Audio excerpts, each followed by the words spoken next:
Hello and welcome back to Is That Brandon Sharing Thoughts, the podcast.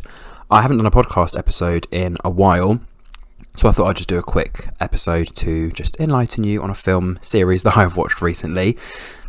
I will be doing a separate update in a podcast, but I just thought I'd, just do one specific episode for a specific film series that I've watched as of recently. So it's called Adolescence, and it features a young boy who's convicted of ending somebody's life due to some sort of disagreement, or, we find out in the film what the actual reasoning was behind his actions. But the young actor, Owen Cooper, is very, very good. I think in an interview I saw recently, he was just kind of discussing about how when he was younger, he wanted to be a footballer.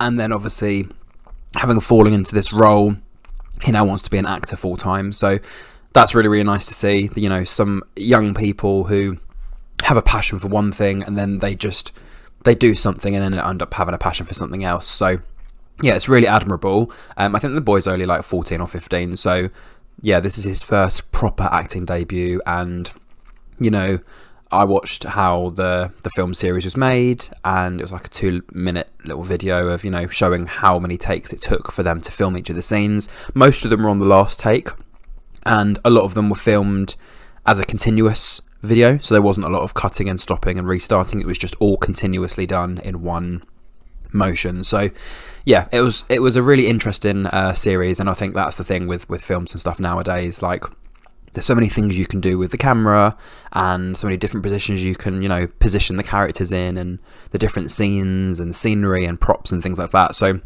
I don't really watch many films or series, but I think obviously going forward, I will do a little podcast review of them, just so at least I know what I've watched, and also to kind of share my insights and my thoughts for those people around the world who might be interested to, listen to my thoughts, or might be thinking, do I watch it? Is it worth my time? Do I not? And then kind of, seeing all the different reviews and working out for themselves what the best option is for them, whether they watch it or not. So yeah, in terms of Adolescence, I'd absolutely recommend watching it.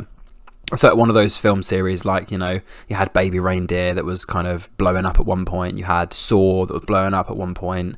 You obviously got the Squid Games, all different sorts of documentaries and films. But yeah, I think Adolescence is that new one, especially because you've got young cast members who become like the main characters of the story. It's majority of it is set kind of like around a school, around a prison. So I'm not going to give away the full story, because obviously that will then ruin the film for anybody who does want to go and obviously watch the series in full. I think it's about 6 or 7 episodes, but pretty much, from beginning to end, like you get the characters explained to you in terms of like who they are in the story, how they make the story, how they fit to the story.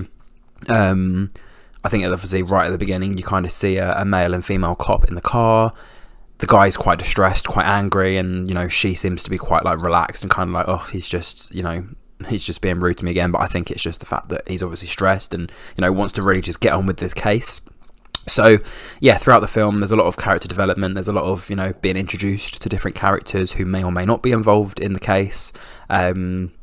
So for example, the character's parents, the young boy's parents, again, just how it affects the two of them, and obviously his older sister. So, and I think that's kind of the aim of the show. It's like, it could just be a normal family who happen to get themselves in a pickle like this because of the actions of a young child. But whether it's they haven't got the right support from their family, or they just don't think before they do an action. So I think it's just more of a way to ensure that parents are actually parenting their children, looking out for any signs. I think it's mainly, the whole series seems to be about like online the online world, and talking to people online, and commenting on people's photos and things like that. So yeah, social media is a safe place if you're in the right place, but obviously it can be quite dangerous and obviously quite treacherous, i.e. for example what happened to the person in this story,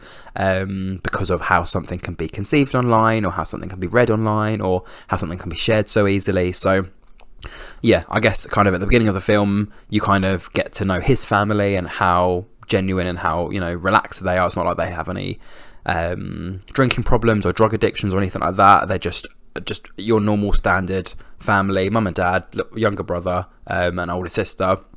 And then I think that's kind of the aim of the story. It's kind of highlighting on the fact that just because the family doesn't seem to look like they have any issues, behind the scenes there's things going on. So yeah, this young kid was obviously taken into the police station, questioned, and obviously he kept saying no, he didn't do it.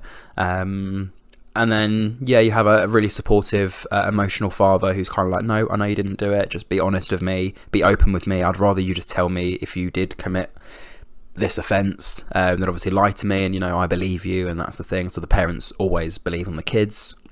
And then yeah, you kind of end up finding out that he was the person involved, and how he was involved, and how some of his school friends were involved. And then you also kind of have a conflict of interest, because the policeman that comes into the school advising all the children about what's happened, he also has a child at that school. So yeah, he kind of doesn't really get information from his son, because I feel like his son's obviously a bit scared and he doesn't want to be duped into it, because then obviously all the kids will come after him, calling him like a, you know, someone that's like, yeah, duped their friends into being caught. But he kind of hints as to what the young character had kind of been thinking at the time. I'm not sure what they referred to it as, but it's basically that thing where it's almost taking the mick out of a guy because they're not going to be able to get with a girl, or they're not going to be able to have a girlfriend or something like that. So it was all some sort of colour-coded thing, and you know, different emojis meant different things. So I think the innocent victim in this, the girl, wasn't as innocent as she made out to be, or as they made out her to be, but I guess she was obviously sending these coded messages to the young actor, and obviously it's part of the film, not real life, but presumably it does happen in real life as well. But yeah, she was sending these coded messages and commenting things on his photos and things like that. And you know, he was very into girls, but you know, he felt like he wasn't going to get her, and then all of a sudden he was able to get her, and you know, all sorts of things like that. And he ended up having some sort of therapist in the film as well. So she came along, and you know, she was basically is just to sit there to just listen to what he's saying, and obviously ask him questions. So it was a very, very good bundle of scenes, that part as well, I must admit. So when the therapist lady was sitting there trying to conversate with the young actor, and yeah, it was a bit awkward at times. There were some times where he would get quite angry, almost as if he's got some like emotional issues and things like that. But she would just be calm and just absolutely relaxed. Every so often she'd go out, have a break, come back, he'd apologise. And then basically towards the end of their conversation, he'd almost basically admitted that he didn't mean to do it, and he shouldn't have done it, and this, and don't you think I'm a nice person, and things like that. So she was just like, okay, and this is going to be our final meeting. So I think at that point she knew, oh, yeah, he definitely did it. Like, I can't really give therapy to him now because he's going to be taken to a young juvenile place. So at that point, obviously, he started screaming and swearing and, you know, wanting her to help him and things like that. So it was a bit of a weird scene. I think that's the thing. Like, for young people, like, having any sort of traumas or having any sort of distress moments and things like that could be seen as antisocial behaviour, when actually it's just a young person that just needs help and guidance and, you know, advice as to where they should be going in life. Or, you know, maybe he needed that extracurricular activity outside of school, or he needed like anger support, or, you know, just talking to someone who's been and gone through these situations before with other young people to obviously help guide him along the way. So yeah, in terms of his character, very, very strong, very, very dominating. I think for a 13-year-old boy, he was very brave to obviously not be scared of any adults and things like that, because obviously he knows what he's done. It's basically just been revealed that she now knows what he's done, and then throughout the rest of the film it's almost like the parents having to deal with the fact of him being this young serial killer basically. And then obviously the dad has a van business, so his van gets demolished, and in a store they're looking for paint, and I think one of the guys that was helping the dad around the store was one of the guys who actually threw paint on the dad's car. So yeah, obviously it just all became a little bit complicated, but you could see how the family still try and have fun together, you know, although he's been locked up. You know, the mum, the dad and the daughter have their little day out. It does end badly, because obviously then the bike boys end up being in the car park where the dad was shopping for paint. So he grabs one of them and, you know, pushes the bike and says, "Don't you do that to me, or my van, get away from me." Again, very dramatic. I guess it's a bit much because obviously the kids are obviously quite young, and you shouldn't really put your hands on a child. Well, you definitely shouldn't put your hands on a child if they're not your child. Full stop. Shouldn't put your hands on a child. Physical violence is not not an option. It's more just talk and get things resolved verbally, or if you have to get somebody involved, call the police. But yeah, never put your hands on a young person. Never put your hands on anybody really, but especially not a young person who's fresh into the world, learning still, working out behavioural issues and things like that. But I think in this case the dad just got very angry. He was just so frustrated that these boys were like following him and demolishing his van and things like that. So he just needed to show him who's boss basically, and then they ran away obviously.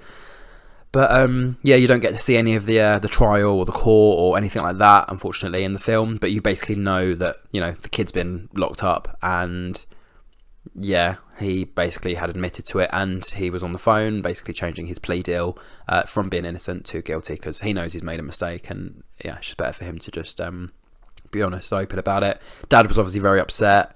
The mum obviously was a bit upset as well, and then towards the end when the dad goes quiet, the boy is basically like, Dad, are you still there? Not realising that his mum and sister are also in the car as well. So he thought it was a one-on-one conversation, which it obviously wasn't.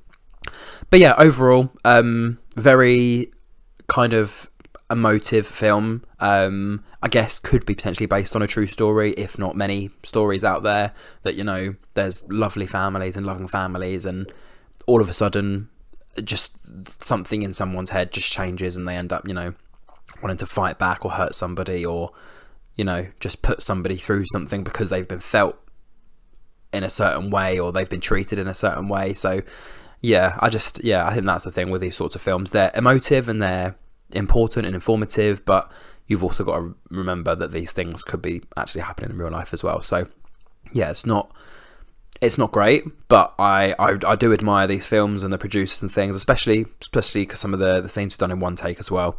So it wasn't like I said at the beginning, stop, cut, film again. It was just continuously. That's why they've probably had to do so many takes, because take 1 and 2 is kind of like the practicing of it, and then by take 3, 4, 5 you eventually get the exact film that you're looking for. So very, very interesting series. I think for a new series that's just come out, a lot of people are speaking about it.